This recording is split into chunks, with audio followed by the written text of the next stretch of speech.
Na tusalie katika masuala ya wakulima. Wafanyakazi wa mashamba ya miwa nchini wametishia kusimamisha shughuli zote ikiwa mishahara ya nyuma na marupurupu yanayodai yenye jumla ya shilingi bilioni 10.8 hayatalipwa haraka iwezekanavyo.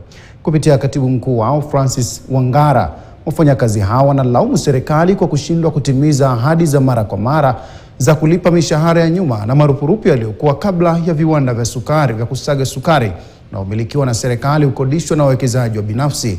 Wafanyakazi hao wanaendelea kudai kwamba kucheleweshwa kwa malipo hayo kumeathiri uwezo wao wa kukidhi mahitaji yao ya kila siku, huku baadhi yao wakishindwa kabisa kuwarudisha wanao shuleni. There are workers who have exited from the factories. They have children who are supposed to go to school. They have their families to take care of. And yet nothing has been paid to them to date. Some of them have fallen sick. Some have even died as a result of this frustration.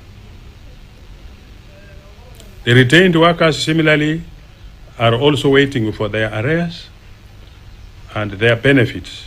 The total benefits plus arrears totals to 10.8 billion, of which the minister had indicated that it should be paid in phases. But the first phase was to be the arrears of calculating it 1.9 billion. This has not been done. The other phases would have been paid by at least the January this year to a total of around 4 billion. We have not seen anything yet. We are totally disappointed by this activity. Maafisa wa kampuni ya Kenya Power walivamiwa na wakazi katika soko la Lare